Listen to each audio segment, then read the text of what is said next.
Welcome back to season 3 of ALANUI MELE, Hawaiʻi Hip-Hop History on PBS Hawaiʻi. I'm your host, Kevin the Catalyst. And on this episode, we have the superhero multiverse variant talent of Osna, aka Osnizzle, DJ, producer, MC. He's been pushing Hawaiʻi hip-hop and music into new heights. And also, thank you to our new sponsor, Aloha Media Productions. Now let's get to this episode, ALANUI MELE. And we back with another episode of ALANUI MELE, Hawaiʻi Hip-Hop History on PBS Hawaiʻi. I'm your host, Kevin the Catalyst, and I'm here with one of the most talented artists, not only in Hawaii, I could say, maybe even worldwide to some extent. His reaches go even further than what you say. I think a lot of people will see you as one thing, not knowing that you're involved in so many different things. And, there's people that are jack of all trades, master of none. But to some extent, this is just saying it from me. It seems like you mastered a lot of those trades. So you're not really just a jack, but you're a master. But this is Osna, everybody. And I'm stoked to have him on the podcast. What's up, Os? How you doing? Hey, early mornings. Yeah. I know you have late nights, though, yeah? Yeah, I went to sleep at 5. You know how it goes. I know how it goes. Well, I know that's how it used to go. Yeah. So real quick, where are you DJing now? All over the place, but Residency, Moani's, and Valor. That's Valor just opened up. How many nights a week is that? And Hawaiian Aroma Cafe and Dave and Buster, so that's like 4 days a week. Ooh. Yeah. And you, let's just get into it. Like you've always voiced your opinion on how much a DJ should get paid. 100%. Right? Yeah. So when you first started DJing, and like a lot of us, right? Mm-hmm. Free, friends, family, $20 an hour. Like, what do you feel is the appropriate rate for a DJ of your stature? Percentages. Okay, and what is that? I don't even want flat fees. Right. Flat fee is like you give me that plus percentages. Right. So usually with these clubs I DJ at, I go for at least 10%. Like. So 10% of the bar? Yeah, everything. Everything. Door, bar, whatever you guys are making while I'm DJ. And I always DJ like open and close. Okay. So, and my thing would be, let me just handle all the entertainment for the night. Right. So I'll pay if I can't make it. Right. Then I'll pay someone else out of my pocket. Well, that's cool. So like opening was at 9. Is it 9 nowadays? 10? 10 to 2. 10 to 2. Yeah. And then do you bring on like younger DJs, up and coming DJs to kind of fill in if you got these bathroom eat, you know? For the longest time, no. You just rock straight I burn all the way, 10 to 2. Oh, nice. I love it because then, that opening hour, you can play whatever you want. Yeah. And then you play the prime, and then the closing is like slow down music. Right. Yeah. So let's say a new venue, right? Let's say a new promoter, new business person approaches you, and they're opening a club. Mm-hmm. So there's no proof of anybody being there. You still got a flat. Like I'm still taking 10. No, from like those kind of places, I'll do like a trial, like a 3 to 6 month. Just pay me my fee. Right. I like to go for $300 an hour. Okay. Fair. And then from there, I'll tell you, okay, after this 3-month trial, and you see how good you're doing, then let's renegotiate. Yeah. And then that's when I'll come for like some percentages. Because you bring a whole package. It's not only just you're a DJ, like you're out there on social media, and you have different things you do besides DJing, promoting, rapping, emceeing, producing. Yeah. So you're out in the community. So they're not only getting a dope DJ that can rock the crowd and read the crowd. They're getting someone with basically a following. I actually leveled it up too. So not only you get all of that, but I would also bring liquor sponsors. So I would have them, because a lot of clubs can't afford what I ask, or they rather go with somebody else for cheaper. Right. So I'd sweeten the deal and be like, yo, just pay me what you paying that guy. Yeah. But I'll bring a liquor sponsor to cover the rest that I want, and you get cheaper liquor, and you get the promotion from them, and you get more for it. So it's like, how are you gonna say no? Right. It's win-win-win all around. The liquors, people get more, the club gets more, I get more. Yeah. Have you ever been built? I know you've always you talked a lot about you building the spots, like because of you, right? You built a spot, and then they no longer want to pay you, so you leave, and then you just see it close or gone downhill. Yeah. That's how it kind of And goes. do they come back to you? Yes. And do you be like, oh, okay, now we need 15? Yeah, exactly. You know, Right? that's how it comes down to sometimes. But that's just the club life. And you know what's funny is a lot of the, not every promoter or business owner of a club or a bar, like sometimes I really feel like they don't know the importance of a good DJ. They don't. They never had it. That's why I like going to spots that open and just, you know, start it off. Yeah. But it is like, it's not only me. The club has to spend money. Right. Like a lot of these clubs are cutting corners. It's like, how are you going to open a club and not spend anything on marketing? Yeah. You know? Or your Instagram is just, Yeah. like what? Yeah. But I picked this all up from traveling. Okay. Like me going to, I lived in LA for a couple years. Right. I was DJing out in Vegas. Then I was doing a lot of tours. Right. So like me just going around seeing the club life outside of Hawaii, that's what made me come like, why would I ever DJ at these spots for like this cheap? It doesn't even make sense. Like a Dave and Buster's on a Wednesday, 2,000 people would show up. Ooh. Average. Average, yeah. It'd make like $60,000 a night. Right. In that 10 to 2. You know what I mean? Yeah. So it's like, how can you not afford? Yeah. But the problem is, everybody would want to play that spot for free. Yeah. Because there's no other place that would crank that much people. And a lot of DJs just play it just for the clout or just for the. I never got to play in a club. You know, the club scene over here is like maybe a couple hundred people. That's why. Yeah. Wow. Okay. I just wanted to get that. Yeah. Because you just came off from DJing, and I was like, so you DJs out there, ask for more money. Yeah. The clubs make it. But you got to be able to rock the crowd. You got to be able to move the crowd. Yeah. Control the crowd in order to ask for that money. But I think as you DJ and you get to a point, you know what you're worth. Yeah. You know what I mean? Yep. That's the main thing. Is know your worth and stand on it. And I get it. Sometimes you got to budge. Yeah. You know, you got to play the game. bills. Yeah. And not every club has the capability to pay you that much. Yeah. So like if it depends where you're at. Right. If the clubs only have 100 people, then you got to take the flat or whatever they pay. Yeah. But if a club can hold like 500 people and you know they're making over like 20, 30K, bro, get that money. Get the money. Yeah. For sure. So did you start off as a DJ first or MC or production? Producer. Or produce first? Yep, producer. So you came out of Honolulu, Salt Lake area? I went Radford. Okay. Grad 03. Yeah.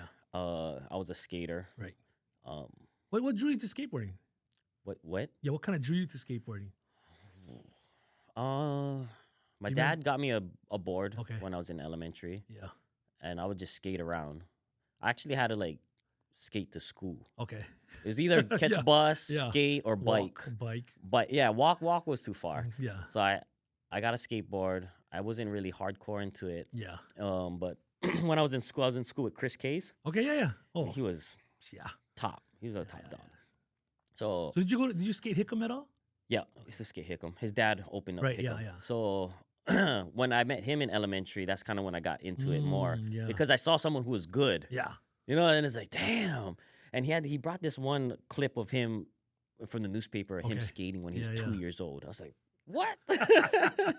So that was like my inspiration to like get into skating. Right. And then plus he had the hookup at Hickam Hangar. Yeah. And it's like seeing is believing. It is, yeah. I think he's sponsored by Natural Concept. He was Natural Concept. He was TNC. Yeah. He was Globe. Yeah. World Industries. Right. So that was another thing too, because then I'll just buy all his old stuff. Oh, nice. With extra stuff, That's right? For cheap. Yeah. Is he the same age as you? Same age. Oh, yep. wow. And he went to Radford too? He went Radford. Wow. So from elementary, intermediate. Oh, that's dope. But there was 1 year in high school he left. Okay. And to live with his mom in like the mainland somewhere. Right. And that summer, we saw him on like Thrasher magazine, alling 20 stairs. He blew up. I remember that. So I was like, oh, man. But yeah, that's kind of got what got me and his younger brother was dope too. I think Brandon Case. He came dope too. Oh, yeah. Yeah. Oh, that's crazy. I didn't know you grew up with Chris Case. Shout out to Chris Case. Does he DJ or promote? He DJs now. Yeah, okay. Yep. That's what I seen. Yeah. He actually got me one of my first DJ gigs. He was promoting with Vertical Junkies. Oh, nice. So I was like DJing at V Lounge. Right. This is like 2008, 2009.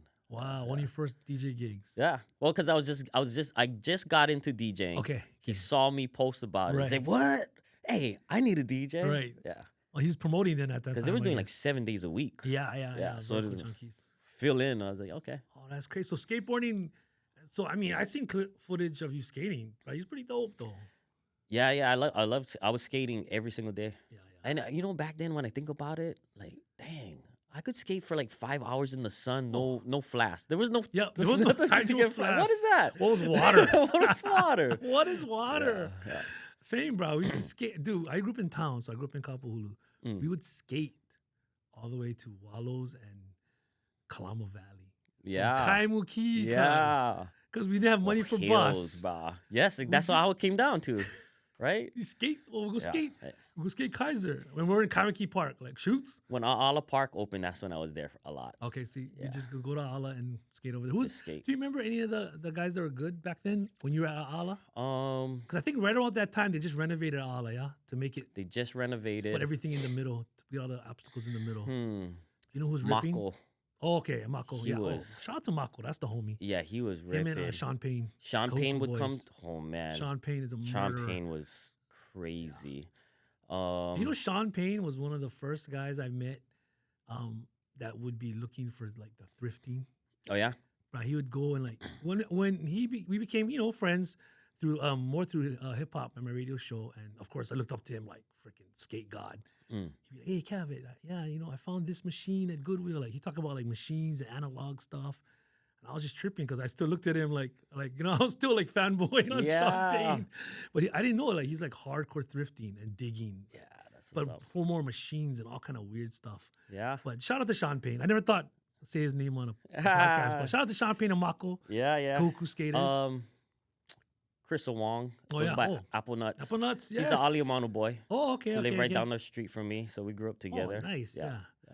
That push. Shane Lewis was Oh, also Shane Lewis. Yeah, another yeah, guy yeah, that yeah, we used to yeah. skate with a lot. Yeah. You know what's funny is how did we not cross paths, bro? I know Shane. Yeah. I know Nuts. I know Apple Nuts. Yeah. You know what I mean? Like Mako, definitely. I probably were at the park. I used to DJ all the Ala contests. Oh, nice. And the TNC contest. Yeah. I'm sure he was there, bro. No, I never entered any contest. Okay. Yeah, I never entered.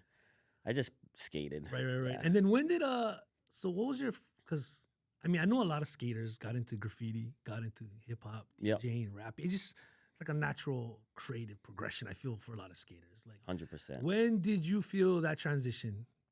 I actually started off as a b-boy. Oh, okay. Yeah, from like my earliest memories, Yeah. like 4 or 5 years old. So I used to b-boy in my garage, and that was kind of like my neighborhood thing. Right. Everybody would come by. Anybody that you know of that kept breaking?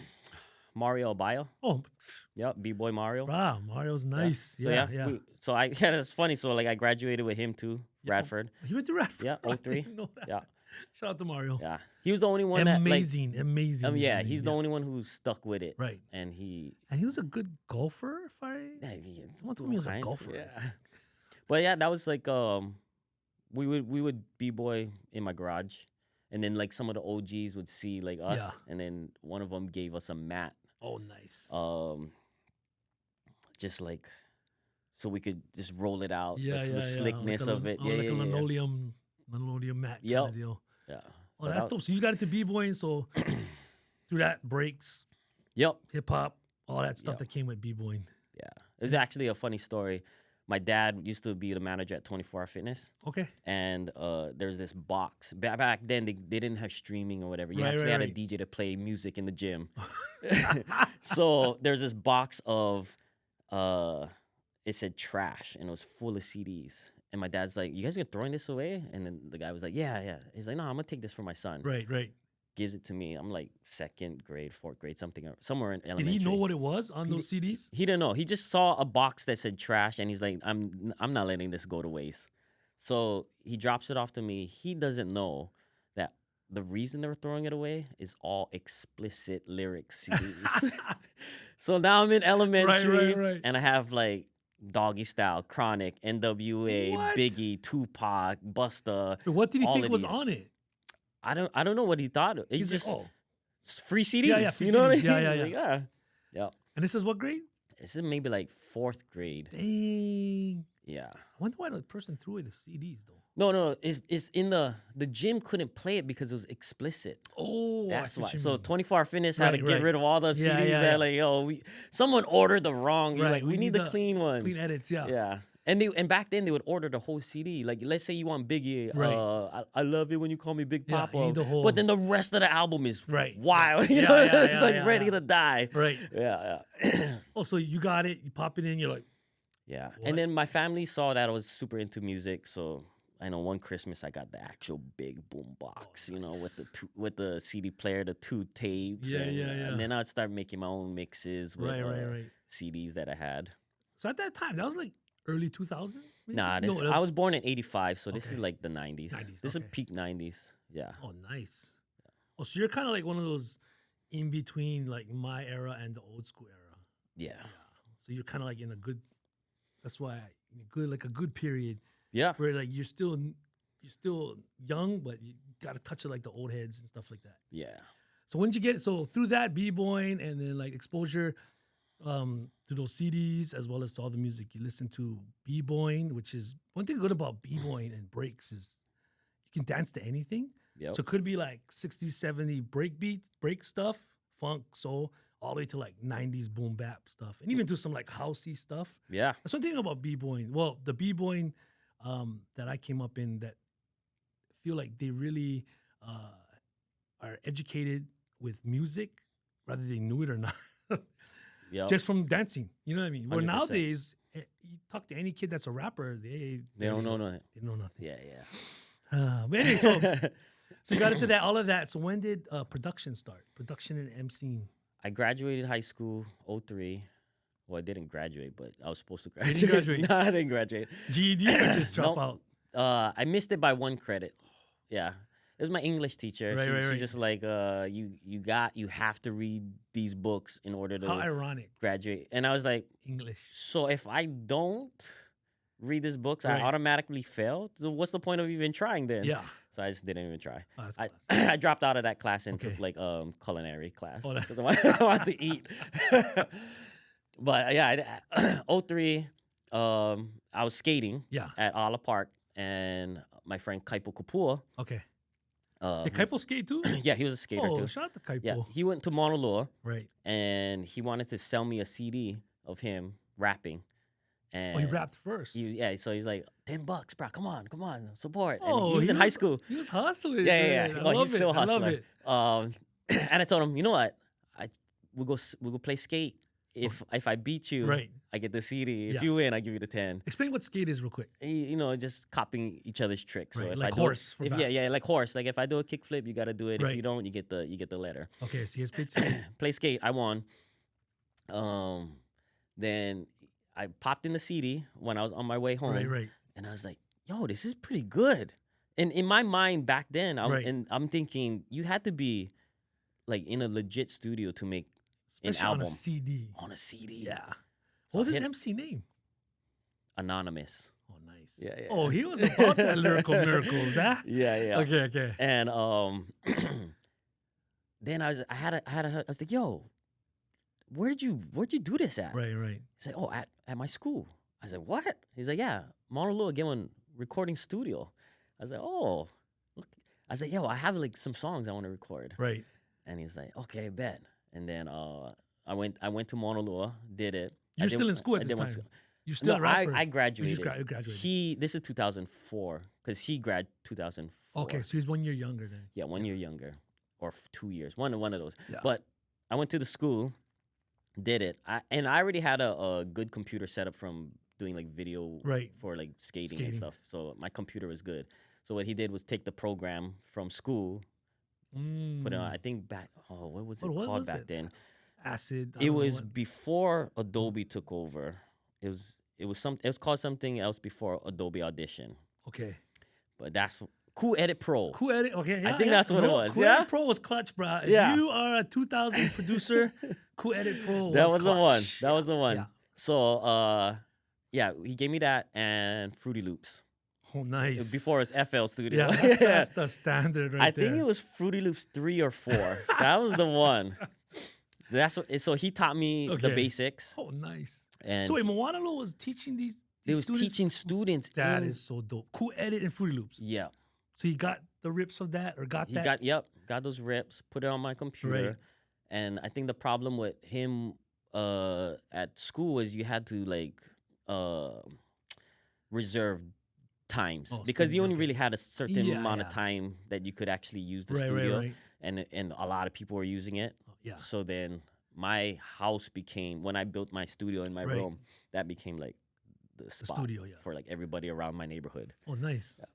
Okay, so Kaipo Kapua, shout out. Yeah, and he learned from James Westbrook from Slap. So nice. That was kind of the lineage. Wes. Yeah. That is crazy. That is a lineage, Wes. I wonder if Wes was. Oh, he entered. That's B-Root time. Yep. Wow. Oh, yeah. That 2000s, 4-ish, 5-ish, 6-ish is when Slap, him and Let entered B-Root. I think it was 2005 or 6. Something around that. Yeah. My first B-Root. No, could have been. Anyway. Oh, that's crazy. So, wait, real quick. Wes, Kaipo, Osna. Yeah. And then now you have your studio in your room.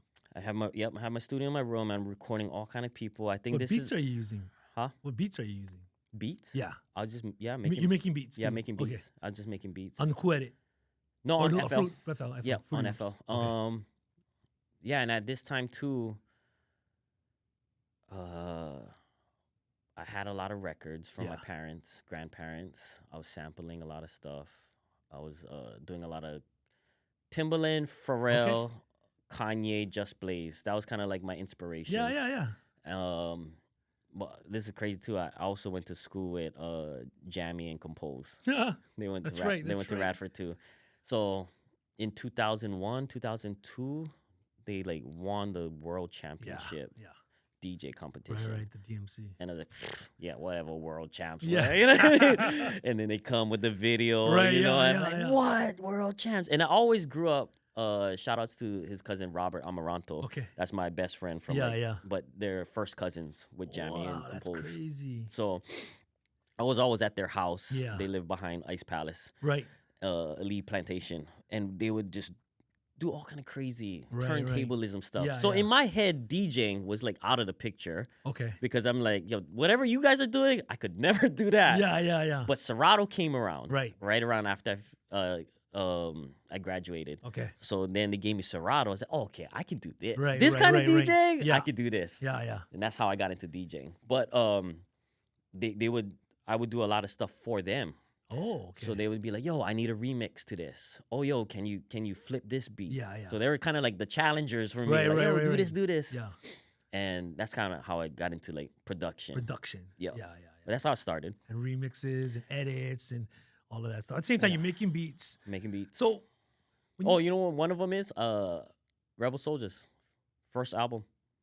I did like pretty much half that album. Oh yeah. Yeah. What's up? Any of the songs? Darling Angel, Skankin', Nothing to Hide. That's crazy. How did you hook up with Rebel Soldiers? Through Kaipo Kapua. Oh. Wow. Because they're the same age. They were doing like Kani Kapila kind of style, you know. Hey, what? Your boy get in the studio? Yeah. Oh, yeah, we're good jam. Did you record? You didn't record that at your house, did you? Yep, record at my house. But these were more like the demo versions because what happened was Kaipo Kapua got signed to Go Aloha, which is Brett Ortone and Imua Garza. Okay. They had a studio in Cross Point. Right. Oh. Yeah, and then they signed Rebel Soldiers after. Then Imua reggae-fied it. Right. Because I had no idea how to do reggae. Yeah. My thing was generic reggae, you know, like computerized reggae. So what you made still had as what everything. Your brain could comprehend reggae at that time, or that island skank kind of like chick-chank kind of deal. And then they just kind of refined it with Imua. Yeah. Of course, Imua. And then I would go to Imua's spot and I'd be like, yo, whatever this guy's doing, I can't do it. This guy's crazy. Yeah. Crazy good. That was the production side. Oh, also Tiki was closing, Tiki Entertainment. Yeah. They were like going through their legal battles or whatever. I actually reached out to Samson Spukahuna. Oh, yeah. Now waiting to get back. I'll get Chris eventually. Yep. Yeah. For sure. No worry, Chris. I got you.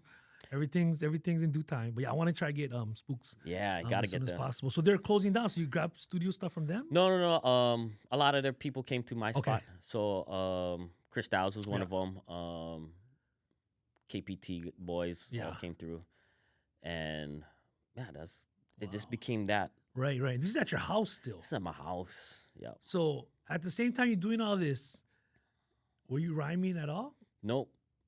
Wasn't even rhyming. I was just producing and recording, and not DJing out. Not DJing.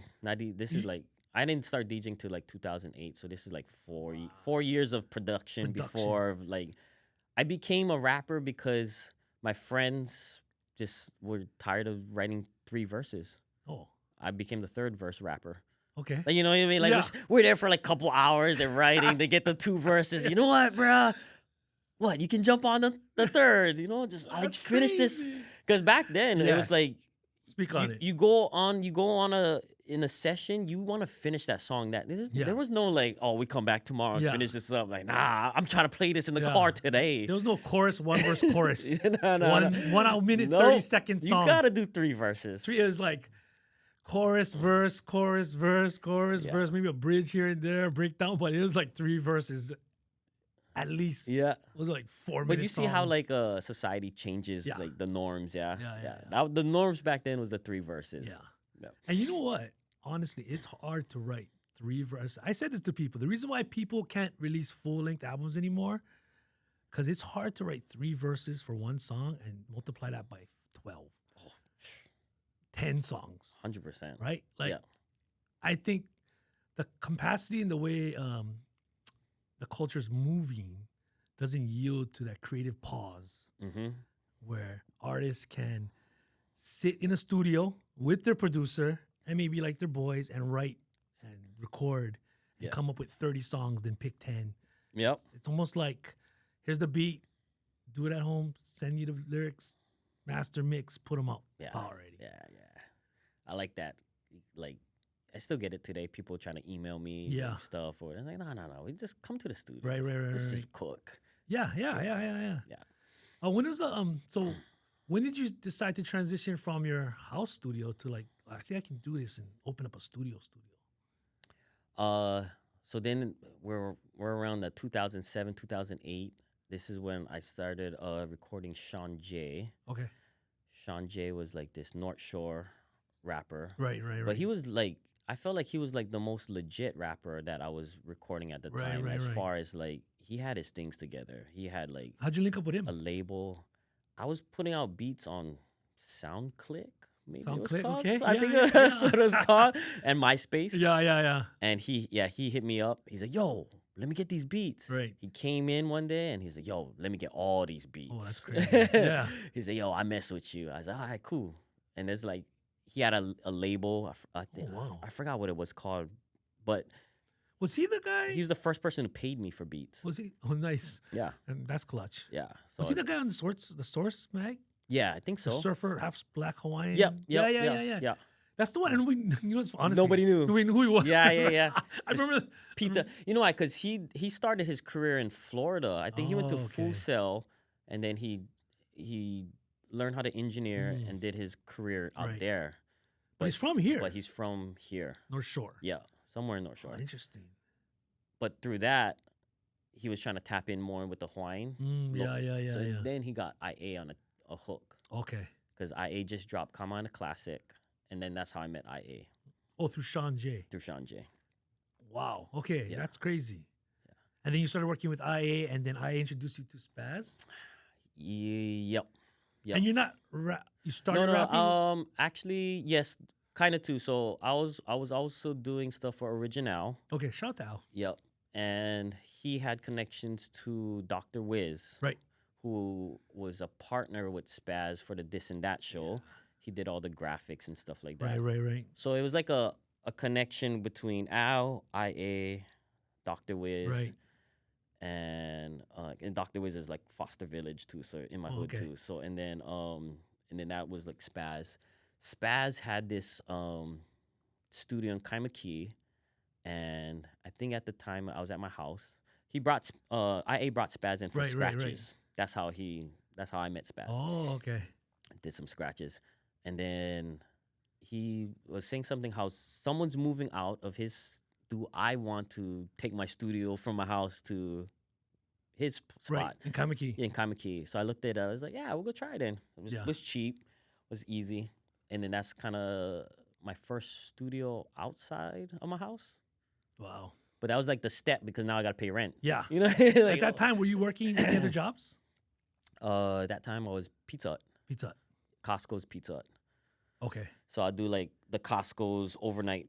Right. Like that 4 to 10, 2 to 10 early. Dang. And then I'll do my Pizza Hut shift from 11 to 4, 5, 6. Right. Yeah. And then nighttime would be all my studio. Oh, sheesh. See, it was hot. We talked to, who did I talk to? I was talking to my homie, Peace 586. He's a producer from New York, LA, and now lives in Hawaii. And he's been a mailman for 30 years. And he always would get teased. But now he's retiring at a young age, chilling, making beats. Yes. And I've always said you should have a job 100%. while you're doing this. Because you basically need to have 2 full-time jobs. Yeah. The job to pay your bills, and then your passion should be your job. Yep. Like, speak on that, though. Because you worked at Pizza Hut, and you're battling people. They're dissing you, but like you're the one that not broke, and and you're successful. Yeah. Well, I was doing other things with Pizza Hut too. Yeah. My thing was, so I would make the beats at night. Right. One day my radio broke in my car. So then, because before I would play the beats. Okay. So while I'm driving, that's how I would come up with my songs. Right. And I couldn't write while driving. So that became a repetition of like, okay, how do I remember my bars? I have a 6-hour shift. Right. I can do a song in 6 hours. Yeah. I go home and then just do it off top. So then I never wrote. So I never wrote anything for like years. So it wasn't because of Jay-Z said it. Jay-Z was definitely an influence on that. But did you? Oh, you did. Yeah, Oh, you actually heard about him not writing down anything down. Yeah. That Fade to Black album I probably watched like 100 times, like when it came out. That was like my favorite CD or DVD to watch. Nice. But the fact that he never wrote anything, I was Right. like, oh yeah, why? If you can, it's your own rhymes. Right. If you can repeat it over and over in your head, you'll get it. The writing part is just convenience. Yeah. You know, and so that became a style that I adapted. And then when my radio broke, I would just freestyle whatever I'm driving past. Yeah. And that became how I became good at that. It's just a skill set. Everybody's like, "Oh, you're talented." It's like, "No, I learned this, bro. This is not God given." Yeah, you put in work while you put in work. Yeah, right? Exactly. And that's how I got into like the freestyle. Well, the freestyle battles, I would watch car shows. Okay. I saw Big Mox and Chris Styles go at it a couple times. Everybody knows. Shout out EK. And I was amazed. Right. And I grew up like when I was in high school, that Cassidy Freeway battle was like the biggest thing. Yeah. And then like from there, Smack DVD, I was always watching. Jin was like Right. crazy because he was Asian. Yeah. Right. So it's like something I never seen this before. You can identify. Yeah. Because the Smack DVD was like straight New York hood stuff. You know? It's like, whoa, they got bars, but I don't know, you know? I don't know. So I was always interested in it. It was always captivating. But me doing it, I never saw that happen. You never saw that? I never saw that happening until 2007, 8. Yeah. And then you started, what was your first battle? Do you remember? My first battle was, I had an album release party. Which album was this? This is May Day. It's my birthday's May 1st. That was your first album. It's like my 5th album or fifth something. album. I was cranking, Wait, you know. What? So okay. Let's go down for a first album. First album was like called? 2007. What was that called? You Already Know. You Already Know. Okay. Yep. And then I did production all done by you. Everything. And you on it. Who else was on that album? Jay Crooks, Jay Wiz, Kaipo Kapua. Okay. That was like the hood guys. Right. Everybody around. Next album, second album was Beware the Beast. Okay. This is all released what? CDs? CDs. Yep. And this is through Sean J. Sean J put me on like how to do all of these CDs and where to print it up from and everything. So yeah. Okay. And then IA too. I already did his album. So yeah. just picking apart all the OGs' heads, definitely. you know. So Beware the Beast, second one. Third one was. Third one. And you never wrote, and this whole time you never wrote anything down. No. Wow. Yeah. I forget what the third. You already know 2, I think. Okay. And then Mayday. And 4th one was Mayday. Yeah, 4th one is Mayday. Yep. And then Mayday, they had album release. Did an album release with Limited Addiction. Okay. They had a warehouse in Halava. Okay, I remember that. Yep, Yeah. And they would do a lot of events. Yeah. So this one was like a tie-in. They had some kind of celebration going on, and I was like a add-on. Right. They had a b-boy battle. They had a freestyle battle. Right. Yeah. So at some point, there's like 100 people there. Yeah. I'm performing my album. Right. Maybe like 15 people are paying attention. Yeah. The rest is just like chilling, That's right? That's how. Yep. The freestyle battle ends the night. Yeah. All the uncles drunk already. Right. Hey, bro, come on, you rap. He was rapping. I was like, Yeah. yeah, but I don't do this kind of rap. This is different. You It's know so what I mean? weird, bro, for real. Okay. This is different. Right. So they forced me to go on. I said, okay, whatever. Let's do it. I battled. That was my first battle.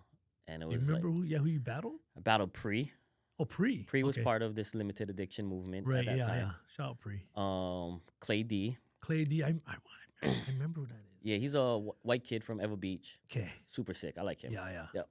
And some like 2 other randoms Right. I didn't know. But I ran through all of them that night. And this is just off the top.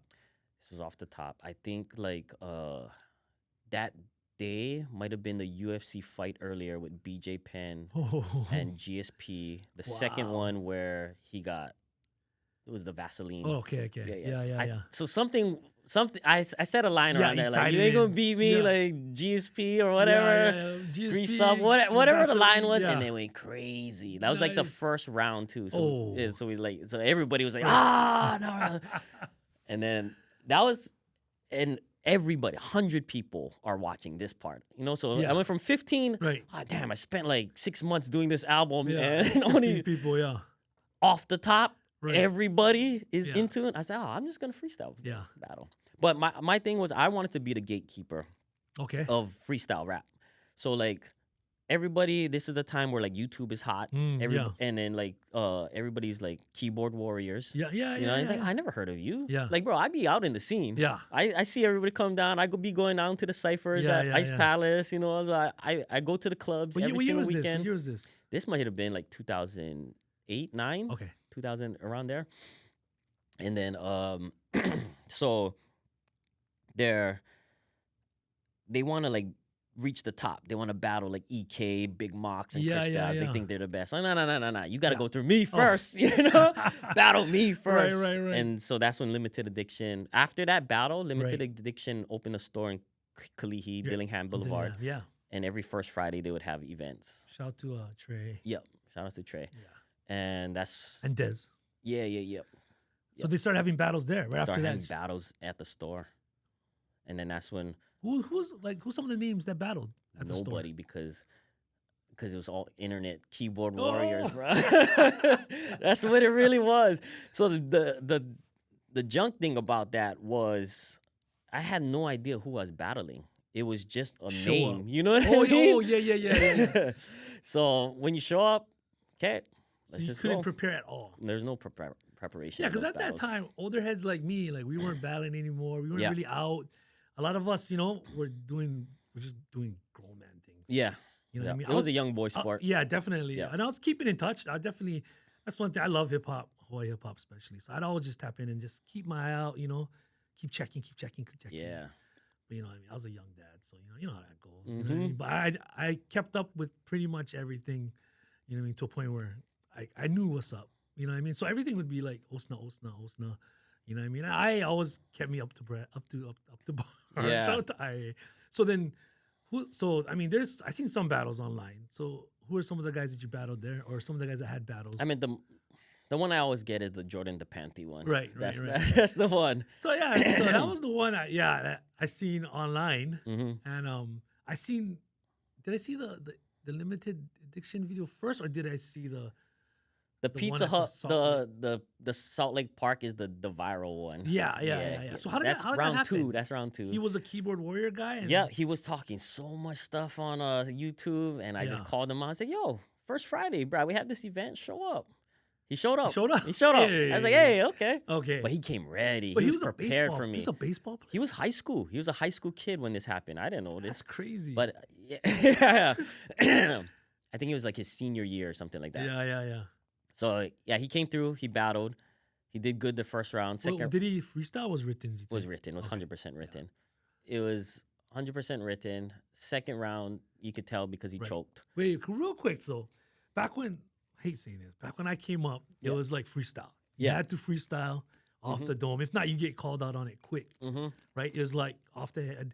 And then back then, freestyle was strictly stream of consciousness.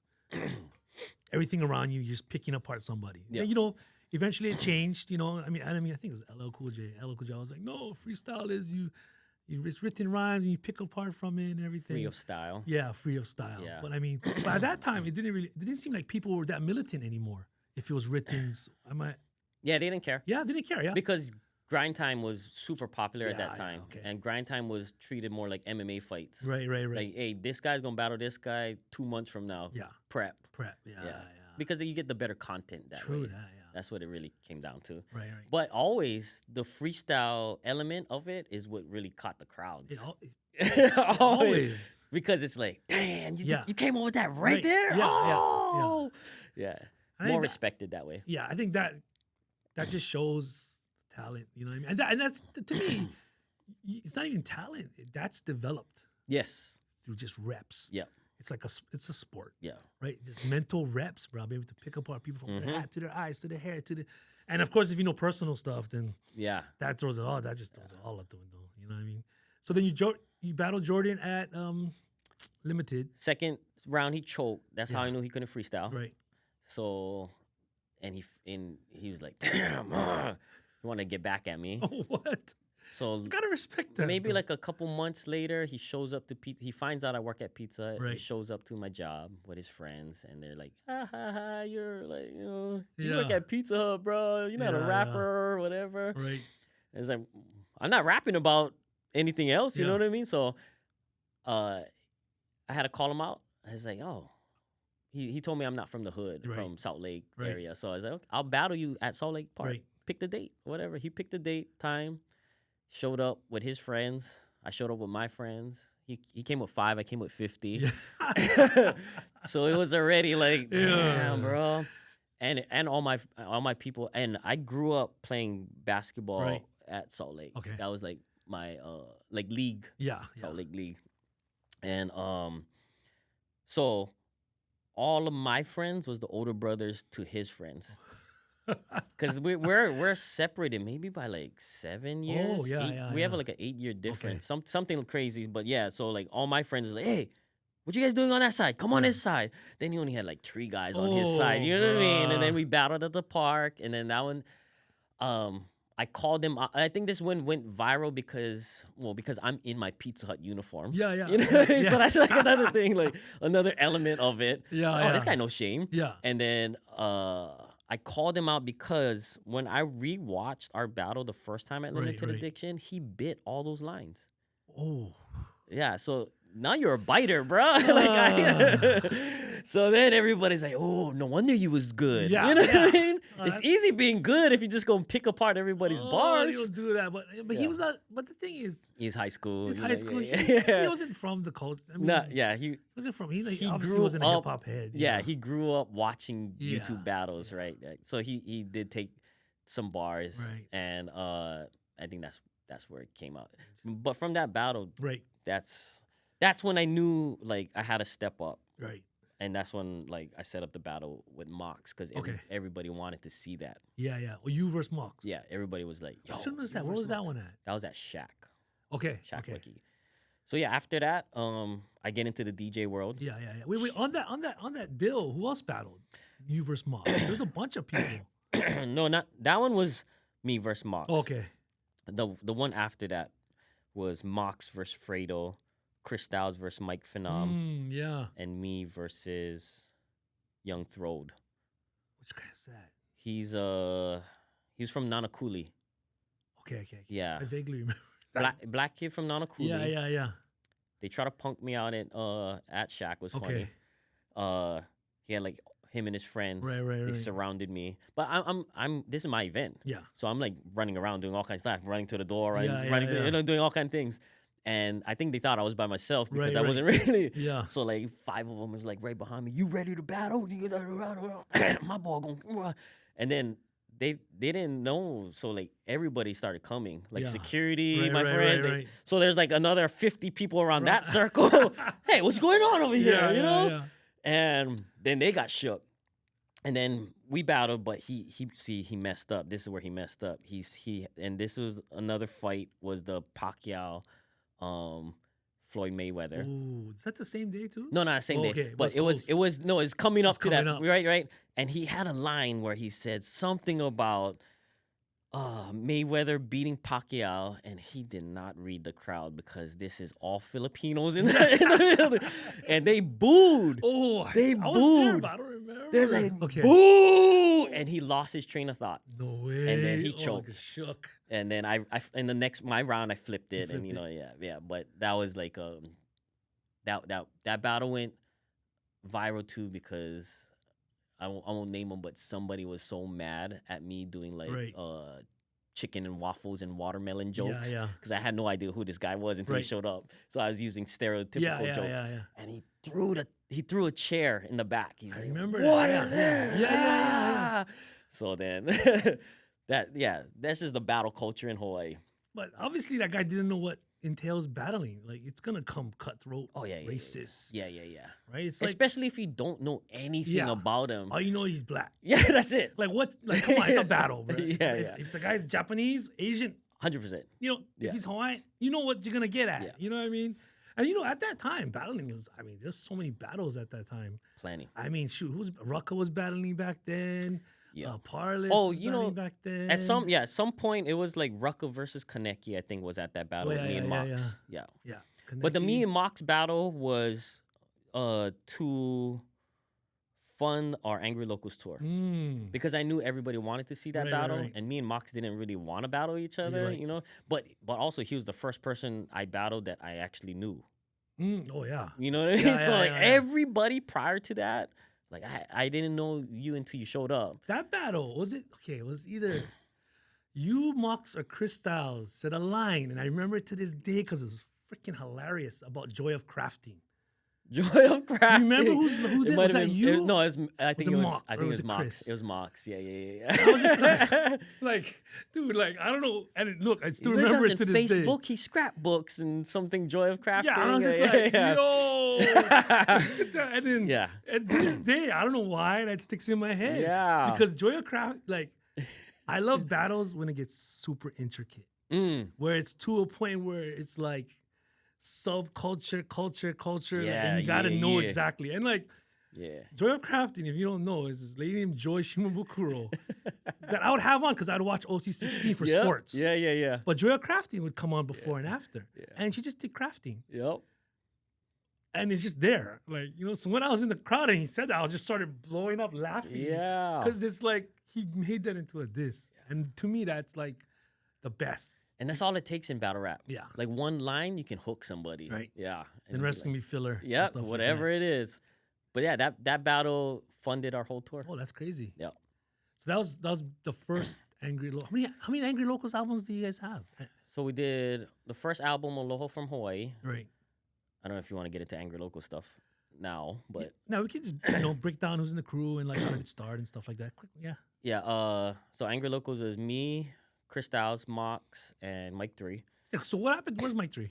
He was military, so he was moving all around. So that first album actually wasn't even a planned album. It was just because everybody came to my studio at random times. I had so many unfinished songs, it was more like after the club, what is Oaks doing? Hit him up. Yeah. Maybe it'd be like Chris Styles and Mox only on a song, Mike and Chris, or it'd be like all these little. And I had all these, and I was organized back then, and so I was like, what are we doing with this music? And at this time, I'm pushing out a lot of albums. Yeah. So I'm like, I felt like it's like waste. Why are you going to record these songs and not put them out?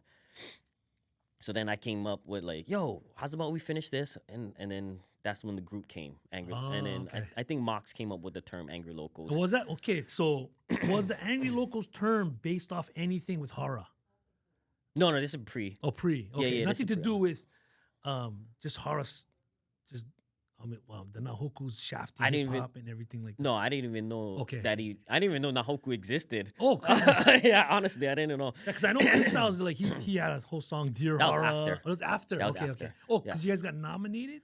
Yeah, we got nominated. We lost to this Okay. guy, Kepo Cruz from Kauai. Oh, yeah. and- That year, a lot of good hip hop, Hawaiʻi hip hop in that category, and then out of Yeah. everybody. And it was like, who's this? I remember somebody sticking up for him, and I just was like, I mean, I play even keel, bro. You know Yeah. what I mean? I did my, Light Sleepers has always been about Hawaiʻi hip hop, but I was just like, nah, dude, like that's just he's what.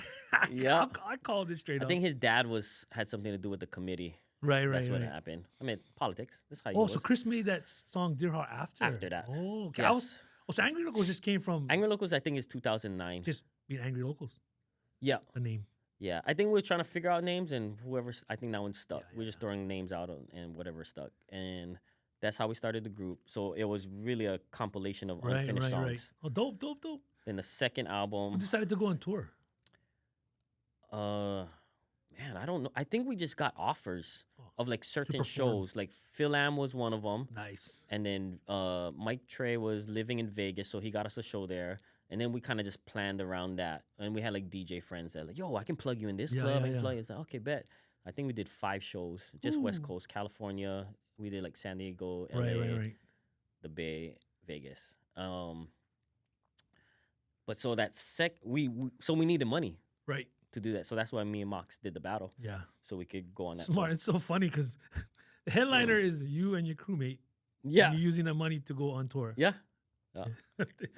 Genius. That's how we had to do it. Like, yeah. Yeah. You guys made enough money to actually fund the tour? Yep. So the second album we did on tour. So I brought okay. I brought my laptop and mobile Yeah, setup, and every hotel Nice. we did, and then that was called Lost Wages. Okay. Because we lost money. Oh.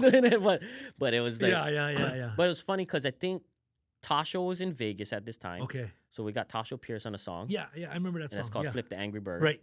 And then we got Joseph Soul, who's Okay. Joe Saul. He Right. was on The Voice and stuff. Yeah. He was singing a song. We stayed at Camille Velasco, Ellie Mac's house. Right. So she's on 3 songs on that album. Nice. Yeah. Okay. So like as we're going, we're Yeah. like, yo, who can we get from Hawaii that lives in the right. mainland Yeah, now? yeah. That was the second album. Oh, that's dope. Is it a third Yeah. album? The third album was, wow, can't even think right now. Yes, there is a third album. It is, right? Yeah, I only know the cover is a slipper and a diamond head. And why can't I think of the album? But the third album was basically Mike is gone. He's like Okay, yeah. he's gone from the first album already. Right, yeah. He's I noticed like that. living I in was like, where's Vegas. He's Mike? living all over the place. Right. This album, the third album, we wanted to do, so we flew him Hawaii on a vacation. Yeah. So in that 1 week span, we did that album. So like, if you really think about Angry Locals album, the first album is just random songs. Right. The second album we did in a week Yeah. on tour, and the third album we did in a week in the studio while Mike was on vacation. But that's how music was made. Yeah, just like Like being boom, there being there. in the flesh, bro, and like vibing out with each other. And I think like that's why it lends to it how it sounds like. You know what I mean? I think to Just a lot raw. of artists, yeah, just raw. Mhm. I mean, but to me, that's hip hop though. You know what I Yeah. mean? It's raw. Just capturing the moments in the time. Yeah, catching the moment. And at this time, are you still battling? Yes, but not. I'm not battling the randoms Yeah. anymore. Yeah. Like after Mox, I was like, okay, I gotta. Oh yeah, no, actually yes, because After Mox, who did you battle? there's this guy Tonic Shots in Big yeah. Island, Yeah. Oh, I remember that battle. Yeah. and he was doing a lot of helo battles, Right, photo battles. So he would fly us out because he loved the battles. Yeah. Then I was battling some of those guys, Right. The big but that guys, was for guys. money. So Yeah. I was like, I can go home. But to me, is your biggest battle against Daylight? Yeah, That one and was- that's from Tonic. That's from Tonic. Tonic set that up. Yep. That was, bro. Try and just set the stage for your battle with Daylight. How did it start off? And Tonic hit me up. He's like, "Yo, I want you. I want to do something big now. Right. Like, I got some funds. I got in touch with Daylight. Big Mox was versus Cali Smooth. yeah. And then, yeah, he set that up. I said, I'm down. But this is my peak DJing. Okay. Oh, Like, I'm like cranking up. I'm cranking DJ. I think I was DJing like 7 days a week this time, you know, and I was like multiple gigs. I think I just came off tour with Justin Timberlake, and that's why like the whole buzz was like, yo, we got to get Osna. Wait, but wait, real quick, let's talk about that real quick. I wanted to get to that later, but since you mentioned it, how'd you hook up with Justin Timberlake? I was DJing for Common Kings. Okay. And then I became their tour DJ. Right. We did a tour in Australia. Nice. And they were going to sign to Sony Australia. So I didn't know this at the time, but you can sign different deals in different regions of the world. Yes, yeah. So they were going to do a deal with them, okay. which was the same as Justin Timberlake. Justin Timberlake, so his whole crew came out to watch us. Right. And they love Common Kings.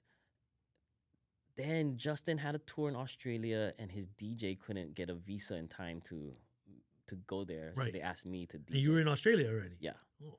So then I started doing that. And Common Kings opened up for Justin Timberlake. Then we did the 2020 tour with him. Right. And then that's basically how that came. Yeah. Anything develop after that? No. No production. Never tried. What developed after that is me having a kid and had to move back home, be responsible. Yeah. But it was all good because I knew how to flip that into what I became a DJ in Hawaii. Yeah. I just used that buzz to just get more stuff. But yeah. You ever tried to like produce for Justin or try to? 100%, and I failed. Yeah. That's why that's how I knew I was like, damn, man. You really got to be prepared in this game. Like I've had many opportunities, and I just blanked. And because I'm you weren't prepared. I wasn't prepared. Wow. Yeah, I've been in the studio with like some big artists. Yeah. Any ones you can mention? Ludacris, Diplo, Nelly.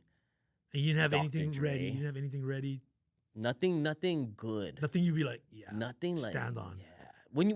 When you're in the studio and you're making beats and you're just like, yeah, this is good. Yeah. But you got to put yourself in a perspective. Is this good enough? Right. That Ludacris would jump on, right? Then it's a whole different mindset, right? It's like, oh, damn, I wasn't thinking like that. Yeah. You never try to risk it? Like, hey, check this beat. After those incidents, I was like, okay, now I got to be in a different mindset of like, and this is where YouTube became like tight beats, Chris Brown tight beats, and right because they're now you're catering to that kind of that style, their sound and stuff like that. But also, I wasn't producing when I was DJing. I took like a 6-7 year break. Oh, crazy! I was DJing so much, I hated music. I can understand. I still don't understand how OGs like my OGs like Taco them can still DJ. Yeah, I mean, to some extent, because you OG too now, so it's like, well, how do you guys do it, dude? I was doing reggae. I was doing the major rages. Right. I was doing the Wonderland. So I was doing EDM festivals. I was doing club stuff. I was doing weddings and birthday parties. So I was like, I had to download every single day 100 songs. Oh my god! You know what I mean? Every day, because I don't know if I needed R&B. Hip hop, club stuff, reggae, EDM. So I was like, my brain was overloaded with music that I didn't produce anything. And at that time, FL Studio wasn't on Mac. I had a Mac. Oh, yeah. So like, I was like, I tried to learn Ableton. I tried to learn Logic. Yeah. The workflow wasn't the same. So I was like, nah, I don't even want to. So I would only make beats when needed to. Oh, in your studio on a PC. When somebody like was like, yo, I need a beat, then I would make. I was never making like free time beats. Right. Yeah. And that was done in the studio on Fruity. Yep. Fruity Loops. Yeah. So then, you're DJing for Timberlake Buzz. You're DJing, that's your thing. And then you have to prepare for Daylight. Yeah. So the Daylight battle, I'm in between shifts. Like I'm taking off. So like I'm getting off, I think at like Hawaiian, the battle was at Hawaiian Brian. I think I'm getting off at a wedding. I had a wedding. So I missed all the battles before. I literally show up right when I got a battle, Daylight. What? Yeah. So that happened. How did you prepare for Daylight though? I didn't even really prepare. Wait, so that whole verse about Hawaiian? Yeah, that one was just off. What was that? That was off the top. The first two verses was prepared enough in my head because, like I said, how I just I didn't write anything down. Yeah. So I know I had like when it came to the battle approach, I never liked writing a linear style of like this. My thing was just ideas. And because once you go off track, you gotta pow already. Yeah. Right. Yeah. So it's like, okay, I know what I want to say about it and what I want. I just gotta pick it out the cloud. At the right time. But what messed up that battle was Tonic was so used to grind time style, right? Where it was like 1 minute rounds. Yeah. And at this time frame of battle rap, there was like it was unlimited. Unlimited rounds. It was unlimited. Yeah. It was just like goal. Right. But he would stop the first 2 rounds. He stopped it on time. Yeah. It's like, yo, we only did like a 16, Yeah, bro. yeah. Like what the. Yo, you're wasting your money. Yeah. You know No, what yeah. I mean? Oh, it's unlimited. So the third round, I don't know what happened, but I said, yo, unlimited. And Daylight was like, yeah, unlimited, whatever. And so Daylight went off. And his round, that third round, he started the conversation of like, yo, why we battling each other? We should be battling the white man, our oppressors. They both did us. Okay. They did you guys dirty. They did us dirty, whatever. So he set the tone for that. And I was like, all right, let's go. Let's run with this then. Yeah. Do you feel like Daylight prepared well for you? No. He first 2 rounds of his was basically just like, I'm only doing this for Hawaiian vacation. Right, yeah, I don't know who you are. You ain't nobody. That was his his approach to it. The third round, he just spit a verse. Yeah. Like a pre-written verse. Right. But then he mentioned those things into it. So I just went off of that. That's that verse that you did.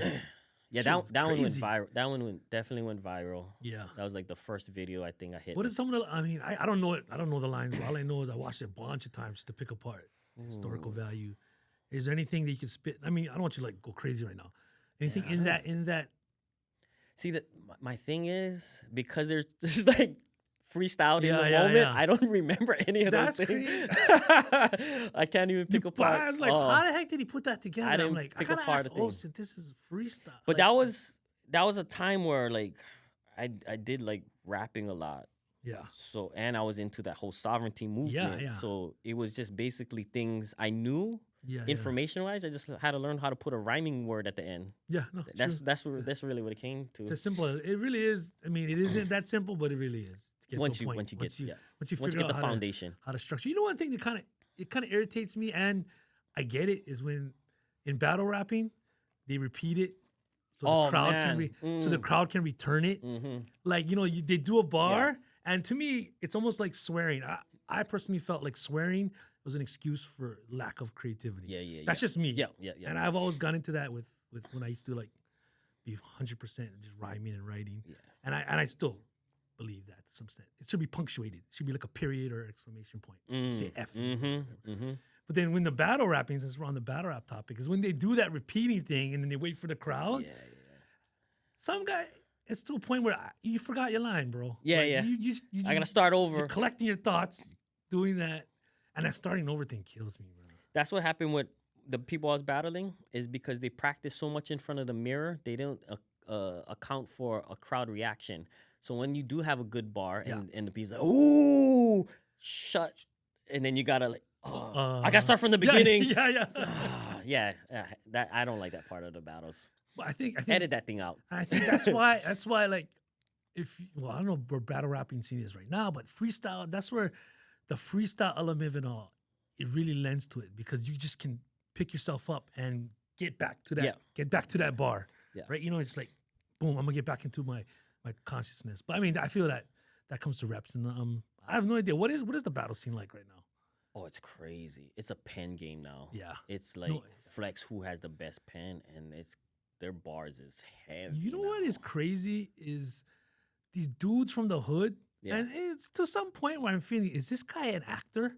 Oh, yeah. Because I'm like, hey, he looks hood, this boy's hood. Like, they look like they could just, give it to you. But then, their bars is like ridiculous. And you think, are they acting? Like, because it's like, they're so good. The pen game is so ridiculous. Yeah. I don't know if this I think it's seeing, right? So you see the previous work and you build on. Because even with me, I know I can like, oh, I see where you came up with that. I see your creativity. I see how you flipped it.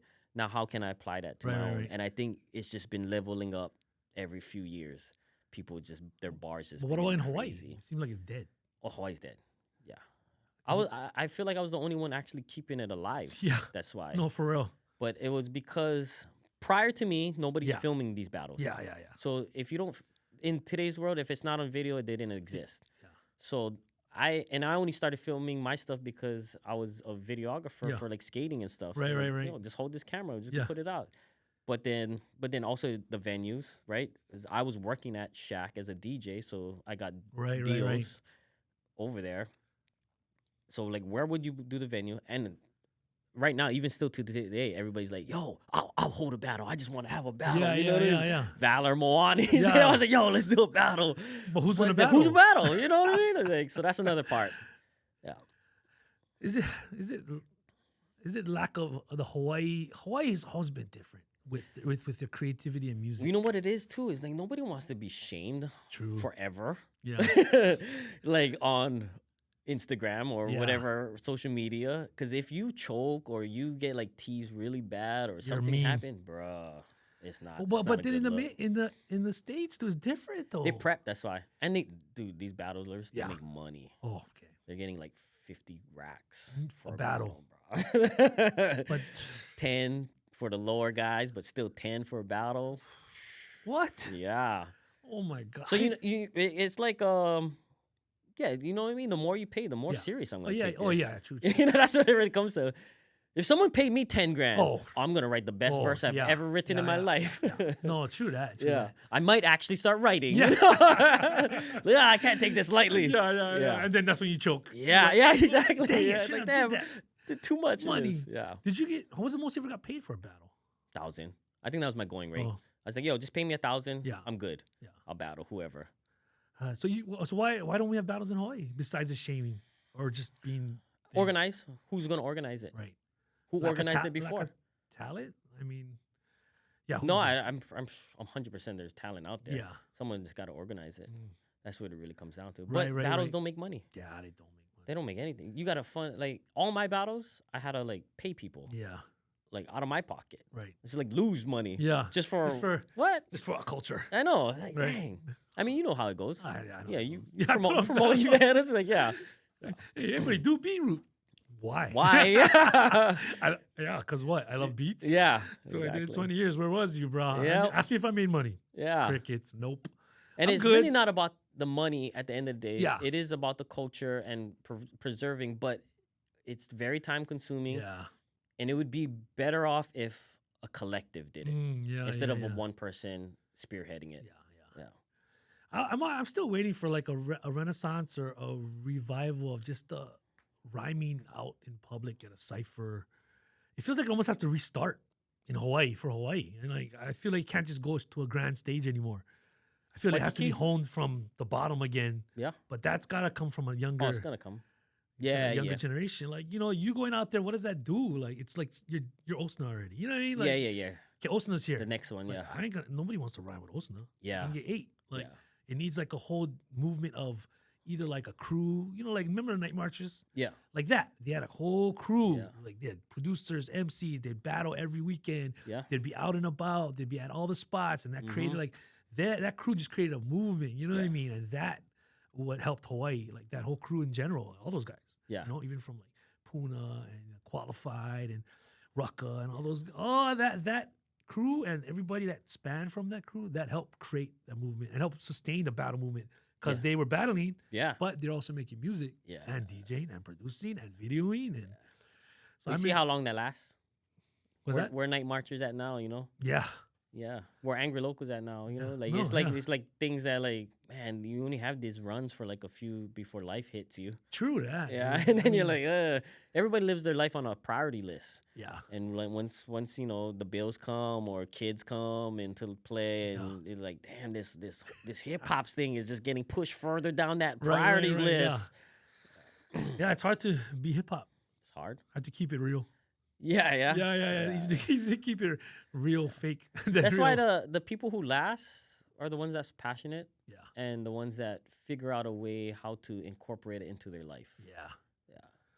True that. Like a podcast about Hawaiʻi hip-hop history. There it is, right? Like I'm gonna figure out a way to Hey. incorporate my connects with. Yeah, I didn't How finesse. to do this. I didn't finesse PBS. Yeah. Nah, but anyway, like, real quick. I mean, there's Yeah. so much we could talk about. much, I yeah. mean, but like you did these albums during pandemic called Locked In. Locked In. Locked In. Like Yes. 3. Yep. And dude, those are, I know we talked about it off camera. 4. 4. Yep. I thought those were freaking amazing. Like, talk about that. So that period, 6-year period of me not producing because I was DJing too much, pandemic hit. Yeah. Guess what happened? No DJ gigs. Yeah. I went from being busy to like, I wasn't even on that list. You know that list where it was like, okay, tier 1, 2, 3, 4, 5, 6. I was like, yo, where's DJ at? You know, like we have the nurses, the teachers, the all these people. I was like, oh, I'm not even on this. So I was like, okay, I got a studio. Right. Let's make music, bro. Right. Let's make music. So I just invited everybody. Well, I didn't invite it. I invited like few people and told them you invite. Yeah. And that's when locked in projects came. I have a studio that I had for like 10 years, 2 studios in this warehouse, and then I have a big photo wall. So we do 3 setups. So it was like a production room, a recording room, and a writing room. And everybody was just flying beats around, whatever. And we would just do one weekend, Friday, Saturday, Sunday. Let's see what we can come up with. And then we did 4 versions of that over time. And then from that point, I started doing albums for each of them. Right. I did like albums for OG Libra, Devin Chef, Jay Shu, Shanti, Sons of Wakea, Angry Locals album, myself, Connor Boy. I mean, I did 20 albums. Ooh. I produced, record everything, 20 albums in that pandemic era. Right. Because I was like, yes, I love this. Yeah. I need to do more of this and less DJing. Yeah. So that's kind of where I went. You got forced. Yeah, because there's no DJing. Yeah, no DJing. Let's make beats, rhyme. Let's not worry about bills. Yeah. You know, everybody was getting the stimulus checks. They was getting paid more to come to the studio. Like that was the life. Yeah. I seen in that 2-3 year period. I seen the potential that Hawaiʻi hip hop has. Yeah. And the only thing I feel like that was holding us back is life. Right. Like if you could pay all your bills, take care of everything you need to, and you could focus on just making music. Right. Bro, we cranking.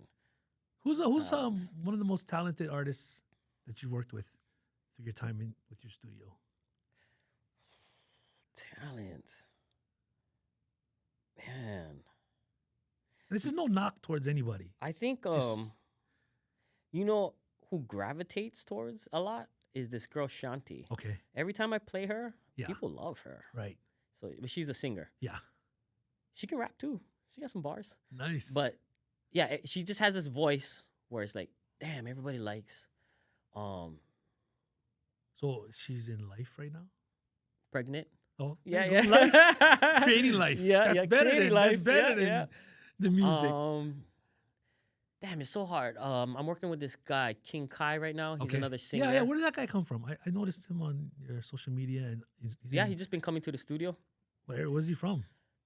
Is he young from kind of young guy? Yeah, young boy. He's gotta be young. Young boy. Yeah. It's all the young kids. Yeah. Boto Bangas. Okay, yeah. Yep. They came for the locked in. Right. So they're like Night Marcher crew. Yeah. They have like the videographers, producers, rappers, everything. So they're the next crew up. Right. How important is that to have those elements in your crew? 100%. You need it. You need a team. Yeah. I've done everything myself. Right. And it's not the way, bro. And I only did everything by myself off of survival. Yeah. Like I had to do I had to produce. I had to record. I had to do all these things. If I had a team, blow up already. I always said But even that group is already starting to slowly fade because of life. Oh yeah. Yeah. It's hard to maintain. Hard to maintain. But it's almost like you gotta be reckless with your life if you want to make it. Yeah, I was super reckless. Yeah, there was times where I had a choice between paying for my studio and rent, and I was like, well, I don't need a house to live in. I'll just go live in the studio. You know what I mean? I'll sleep on the couch. Yeah. Until I figure out my money. Right. Yeah. And those multiple times of being reckless to a point where it's like you're choosing your creative music over life choices. Yes. It's like the biggest gamble. Mm-hmm. And will it pay off? Nobody knows. But you never know unless you do it, Yeah. And like you're saying, we all have our runs, right? Mm-hmm. That's how you recreate. And that's the hardest part, I think, for local people is like we're so relaxed and, we're so family oriented, which is beautiful. Yeah. But at the other hand, it's tough because when you start leaving the nest and you're farther and farther away from your family because you're doing it, let's say, you have a crew, 20 guys, 1 year, 2 years. Oh, yeah, this is great. 3 years, 10 guys, 4 years, 5 guys, 100%. jobs, marriage, girlfriends, all 2 years, 1 guy. Yep. You just singular boto bang. Yeah. Boto bang. That's it. Yeah. No, But that was like, for me, my creative and my passion always came from working with all the new people. Because you got to spark a new one. And right now, my son, 8 years old, rapping. A light rapper, yeah? Yeah, light rapper. Where did the light rapper come from? He came up with he came up with some few names, and I was like, yo, that's whack. You know what I mean? Like, I don't, or like, explain to me. Yeah. Explain to me your name. So like, it's like, what? I think it was Night Rapper at first. Okay.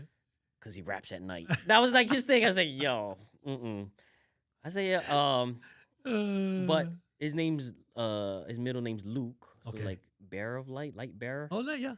And then his name is Liam Ronquillo. So it's like, yo, just be light rapper so you still have the initials, LR. Smart. So do something, right? So, yeah. We was actually in the studio till 5 o'clock in the morning. That's because someone like him. What? Yo, it was like 9 o'clock last night. He's like, yo, Dad, I want to record a song. I was like, yo, you're going to fall asleep. He's no, but I want to really record that song. I was like, okay, let's go. And this is all him. You're not even pushing him. I didn't even got him into rap. Well, we would freestyle in the car because he was like 3 years old and he's the kind like fall asleep. Yeah. So like if I'm going to Keiki Kingdom, bro, you can't fall asleep. Yo, I gotta keep you up. So that was our repetition. Right. Yo, let's freestyle. Yeah, keep him up. Let's rhyme. And then I think he was into Roblox and like some of his friends was like chatting raps or play around kind of raps. And he's like, yo, my dad got a studio. I can record a song. Right. And that's how he started. Oh, that's dope, dude. Yeah. And now he loves it. He's like a natural performer. I know you had to perform at your my CD release party. Ate it up. That's stole the shine. So I mean, it's crazy that that can happen. I mean, of course, it's obviously you're the biggest influence to that. Yeah. And I feel you're an influence to a lot of Hawaiʻi hip hop. You know what I mean? Rather you take it or not, but I feel like what you've done and you've always been welcoming. You know what I mean? Yeah. For the older heads, the younger heads, 100%. Whoever just want to work. You know what I mean? Regardless of money involved, right? Because I'll figure that out. Yeah. I'll figure that out. Let's just create. Right. Yeah. Because I feel like when you start putting money into the equation, that's when people stop. Right. It's like, no, we don't want to stop. Yeah. Let's do it. But see, my problem is I can do everything for an artist. Right. Everything. Music, production, recording, mixing, videos, the whole thing. And they still can't do anything else after that. That's... You know what I mean? There's only like really a couple people that really like when I work with Creed and IA. Yeah. Oh. Like, thank you guys. Thank you for actually promoting your music. Yeah. Thank you for doing some stuff on your own after the fact that you made the music. Make use of it. Yes. Yeah. But those are two guys that also have jobs. Right. And they take care of their priority list first. Yes. So this hip hop passion part they can pay for. Flourish. Yeah. Those are two guys definitely. I say like if there's yourself, them two, it's like I always said there's a blueprint for everything. You don't gotta recreate a wheel. You don't gotta go through the struggle. The struggle will come when you on that path. But there's a blueprint with Light Sleepers. There's for the brand side of me. I've always followed information in those guys. Even though we started at the same time, they were way ahead of everybody. So I was like, okay, they're on this path of clothing. I'll just follow it and then create my own trail, right? Yeah. And even for hip hop, I've always believed that there's individuals, you, Creed, IA specifically, Tasho to some extent. Yes. You just figure out what they did to get to that point. And when you get to a point where they've reached no more, not for you to create that trail for the next generation, but for Hawaiʻi to just follow that trail. And that's what I always seen. They always stop at. You make a song and you throw them streaming and powering. How? Like, why? Why? That's where the team comes in. Yeah. That's where you need the videographers, the graphic designers, and everything. But also, people just need to be educated on being more professional. If your goal is to really make it, I'll give you a checklist, guys. Do you guys have distribution? Right? Because a lot of like, dude, there was this rapper I was recording for 2 years. Yeah. I didn't even realize they were only uploading their stuff on SoundCloud and YouTube. That's it. Bruh. Until one day I was like, yo, do you need a specific file? Because like Yeah. distribution will have Right. it. So do you have a DistroKid, a CD Baby, a TuneCore, whatever those three, so you can get on all the platforms, the Spotify's, Apple Music? Do you have your name registered? Otherwise, I'm gonna just go steal your name. You know what I mean? I'm just Yeah. like, look it up. Oh, it's Right. open. Yeah. Get a website, get an EPK. That's a press kit. That's your resume, like what you've done. Because let's say someone from the States wants to hire you for a gig. What are you gonna show them? Your Instagram? Yeah. Nah, you gotta show them a legit shit. So, do you also have videographers, graphic designers, someone who's gonna do your logo, or you just wanted me to make your thing on any kind of font? Yeah. You know what I mean? Don't Yeah, don't leave it to me. Yeah. What else you need? You need a producer. You need there's just so many things that, like, if I went through this checklist, ASCAP, BMI, do you have publishing? Right. Otherwise, someone's gonna steal your song, and then you can't prove that you had the copyright for it. A lot of these, if you just went through this checklist of the mandatory things that you need, accountant, lawyer, whatever, because what if you get a big contract? You might get messed up, bro. You're just signing away the contract. So most of them can't even check that off. Yeah. So how you gonna be professional? How you gonna be this your career when you can't even get the bare necessities out of it? Do it. Yeah. Or else you're just making songs. Make songs. And that's what it really comes down to. Right. People are just making songs to make songs. But That's why we're never gonna get past this That's stage. fine too. That's But fine. don't complain. Yes. Don't bitch and moan. Mm-hmm. Put in the work. Put it in. And then figure out what to do. Like I said, the blueprint is there. The path is It's there. easier Follow it. now. Oh, yeah. Social media has made it, well, you just gotta fight harder.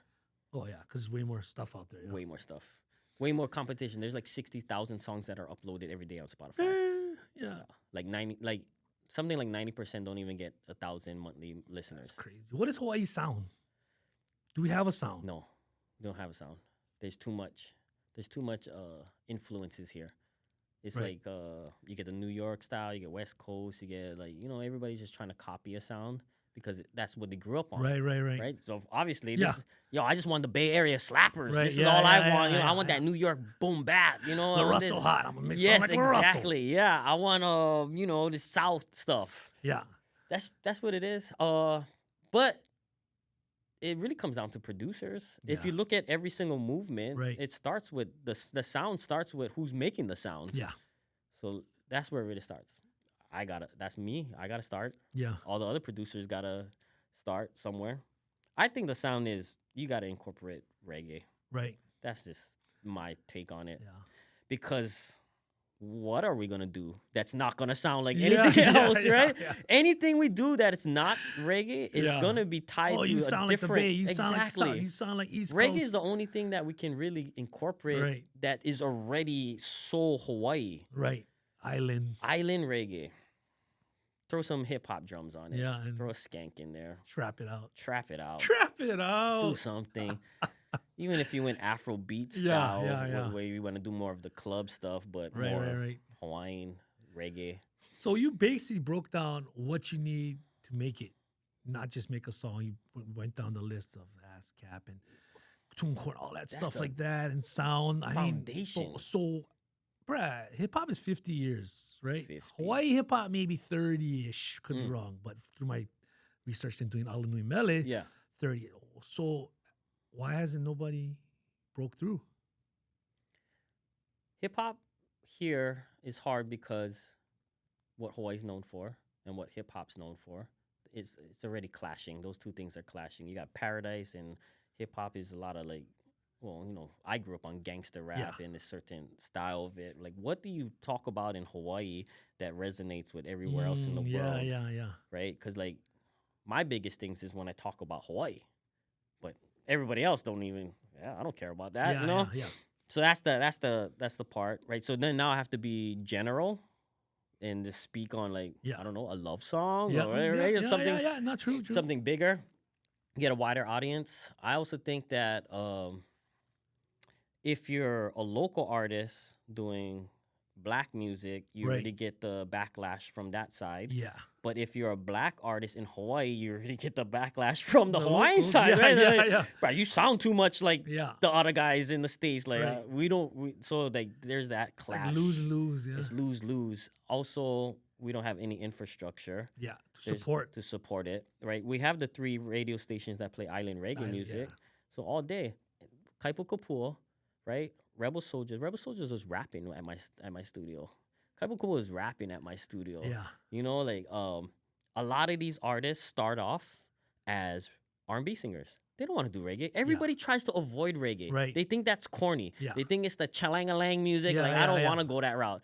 But guess what? When the money comes and you know you can book shows and you know you can make a career out of it, you're just doing R&B vocals over Jamaican music. Right. That's all it is, really. Yeah, So then everybody starts going towards it because the infrastructure's there, right? In Hawaii, it's made for that. It's made for that. Yeah. You can gig every single day in Hawaii at multiple restaurants, multiple festivals, clubs, everything. You sing R&B reggae. Yep. But hip-hop, nothing. And I see why, too, because there's no money in it. Yeah. In island reggae, as a DJ, I can play your music at a baby shower, a wedding, the club, a prom, everywhere. Hip-hop, I got to be careful which songs I play, which edits I play, and what specific spots. Yeah. So now you're even limited to what demographic you can play for in Hawaii. So now, as a business, I look at like artists as a mom and pop shop. So like, let's say IA, Creed, and me as a mom and pop shop. Right. We in Kalihi. Let's say Ray's Cafe, Alicia's, and Bob's. Right. How do we get those 3 mom and pop shops to become McDonald's? Impossible. Not even McDonald's. How do we get to Zippy's level? You know what I mean? Just around the island, and they only... Well, how long Zippy's been around? Over 30 years. I don't know. Something crazy. And finally in Vegas. Right? It took them that long to get there, right? Otherwise, you're just going to be in your hood, and you're just going to be content and killing it in your hood. And killing it in your hood. And you content with this thing you built here. That's good enough for me. Wow. That's good enough for my family. Yeah. But to take a step, how you gonna make Ray's Cafe a la Moana? Well, you know, it's like the guy. So let's break it down to Guy Fieri. Comes in and does a show at Ray's prime rib special, whatever. Boom, blow up national-wide, right? So technically, we need like I don't know who would be Hit Boy to come in and be like, hey, that's the sound. That's why. Yeah, that's and Hit Boy. One thing about Hit Boy, real quick. Bro, he's so good at melding the boom bap with the new stuff. Bro. Yeah. He's a master. Anyway, so Hit Boy needs to come in and FL Studio, let's go. Yeah. Shout out FL. I know I hated you for so long. Yeah. No. So Hit Boy needs to come and take Shanti. Yeah. And then that could make the change from getting her from being. That's the recognition part at least. But still, Ray's Cafe would have to invest into another location. And then he would have to train someone to cook his prime rib like him. Yeah. Then he got to go deal with managers and new chefs and the whole thing. He might not even want to do that. Yeah. Right? He might be like, yo, I'm good over here. Like, I got to go open up in Ala Moana or Waikiki. And now my overhead is like $50,000 a month, you know? And then, so now you got to find the investor. You need money. Yeah. You like any business. You want to scale up, you need money. And if you break down a lot of these famous artists or rappers or whatever people now rapping, if you look behind the scenes and you dig deeper, there's money involved.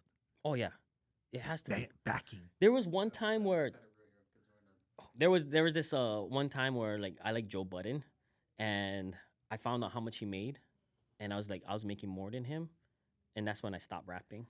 What? Yeah, because there's a point in my like DJ career I was making like $250,000. Okay. So. And then he was like, yo, I made like $150,000 this last year. And this one he got like dropped out of whatever. Right. Slaughterhouse or something. Was that? This is before, I think, Slaughterhouse. And then he got into Slaughterhouse. But I was like, damn, do I even want to rap? Yeah. You know what I mean? Yeah. Like, it seems like your window is very short. It is. And you don't really make money off of it. It's either fame or fortune. Like if you're famous, they're taking so much percentage. Yeah. Everybody that I know that is still rapping on the underground that I still keep in contact with, I'll do random features with them. They're all like have full-time jobs. Yeah.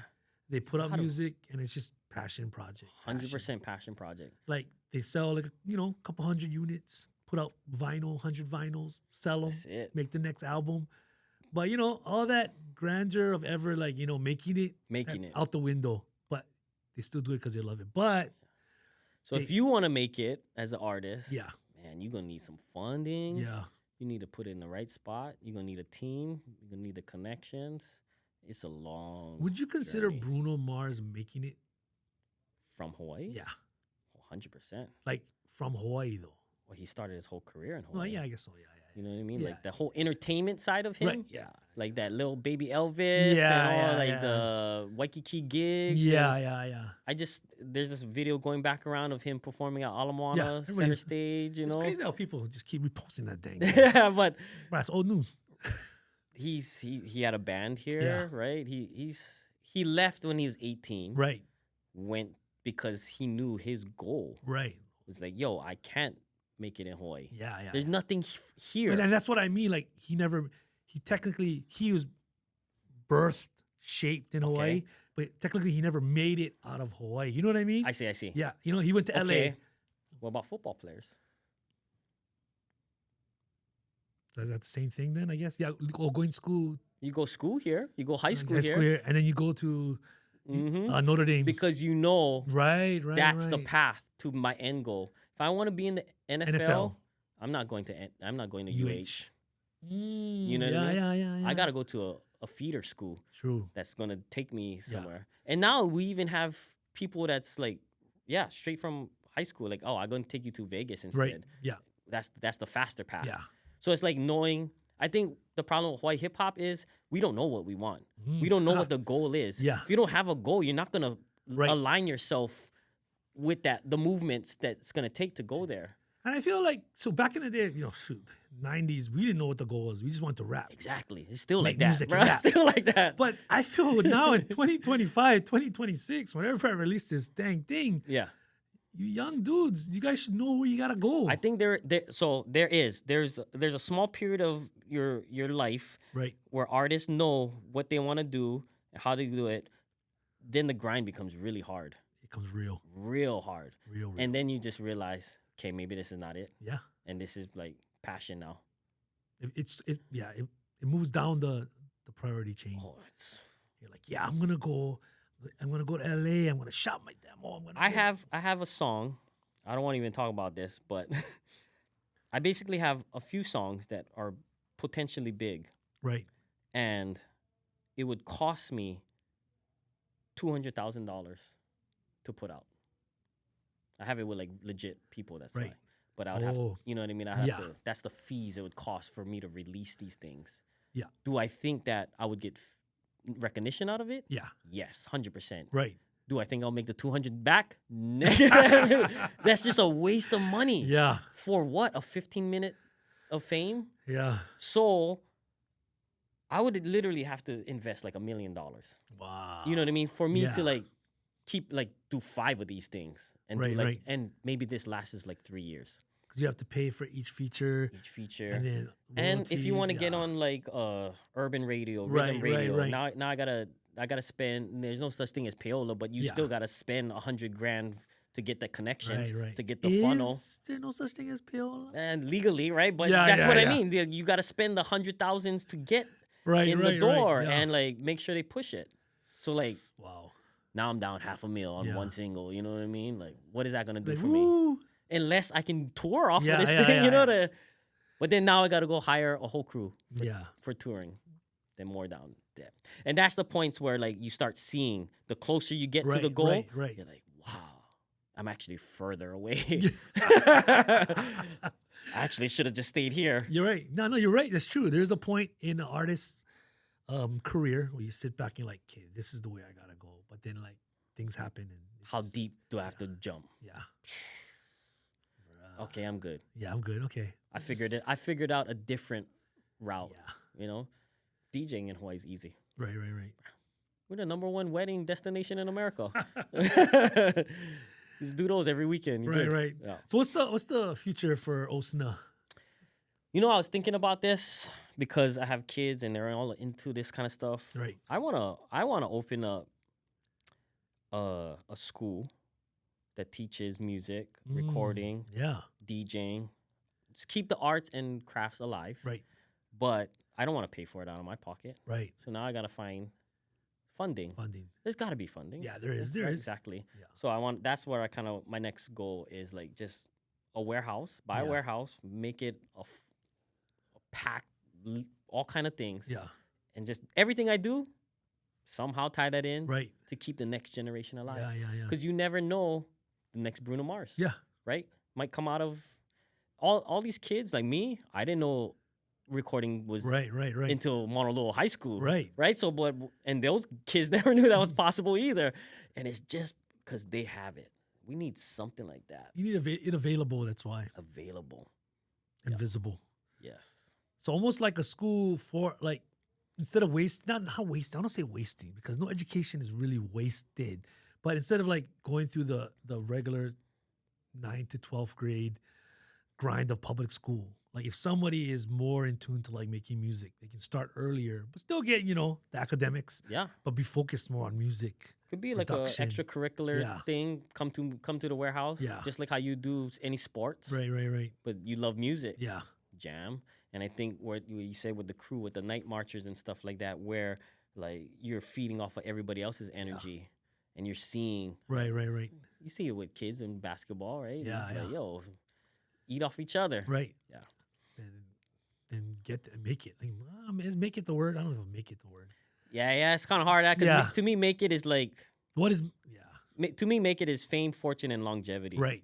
That's make it. Like, if you never buy your mom a house, you never made it. Yeah. That's like, and that's hard because you got to buy your house and her house. You know? Yeah. You need $2 million now over here. Right. To make it. Yeah. So there'll be a school of Osna. I don't know. I don't know the name yet. I just want to do something for the youth. Right. And just like have it available. Have a studio available. Right. Have the education there if they need to, but mostly like a playground. Yeah. Like, here's a spot you guys can create. Because at some point, like, it has to be a loose structure, because creativity works better. Yeah, that's my studio right now, locked in, all that stuff. That's just how I just let it go. You guys know what you guys doing. Right. You guys just don't have the space, when you don't have the inspiration. Yeah. Maybe coming into something like this is what's inspiring. Right. Yeah. Oh, right on, Os. Any shout outs or last things you want to say, Os? Shout out to Angry Locals.